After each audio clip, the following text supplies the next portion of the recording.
ถ้าพวกรักษาศีลห้าได้ไม่ยากตายเพียงว่าอย่างยากตาย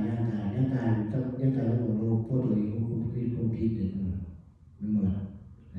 ถ้าตัวเองยากตายมีผู้เดียวนั้นพวกรักษาศีลห้าได้ไม่หมดนานคนละแต่ถ้าเราข้างเราว่าเราไปบัดบัดใดนี่ทุกก่อนไปเส้นอย่างคนเดียวศีลห้าแค่นี้แหละเขาข้ามบนข้ามอย่าได้เรื่องอื่นแค่ที่คนเอาให้แค่ศีลห้าคนนั้นอันนี้แหละคาถาพระพุทธเจ้าที่ว่าป้องกันในทุกอย่างบ้ากันในทุกมีหรอกอาตมาเคยศึกษาวันฟังอาจารย์ท่านทีในยูทูบหรอก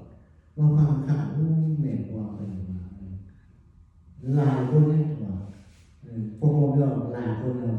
มาวัดหลวงปู่อยากได้เงินผมเยอะแต่คนนี้เขาศีลห้าให้ปู่โมก็เลยใส่ใจถ้ามันเปลี่ยนบอกศีลห้าใส่ใจเขาว่าหลวงตาเป็นคนละล่าทีเดี๋ยวบอกเราเราสุภาพเรื่องศีลได้เขาฟังเขาบอกอย่างน้อยมีศีลห้าป้องกันเขาตายไปเราต้องยากเราตายขึ้นมาต้องยากขยันยังมีชีวิตอยู่กับต้องยากขณะมีศีลห้าคุ้มครองไงมันเป็นกระเพงเก็บสร้างการในวัตถุยานไม่บอกพอสังเกตเนาะแม่ว่าแม่มาซูมมาปึ๊บมาแล้วสาวไล่เกี่ยวลูกย่อได้เรื่องศีลห้ารักษาอะไรเนี่ยควรเล่นรู้ควรลงไส้รู้หน้ารู้ขวาให้ยิ่งๆมาไปหาโคเวียนว่าเนี่ยคนแรกที่เศร้ากินเบียร์เลยเดินมองเขาเลยเศร้ากินเบียร์ไปเรื่อยๆสุปับกระสุนพวกบอกสังเกตว่าอย่างนี้เขาเลยมีบาปร้าย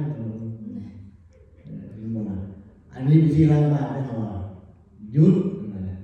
เด้อดีพอเด้อให้ศาสนาเอาโวยล้างเลย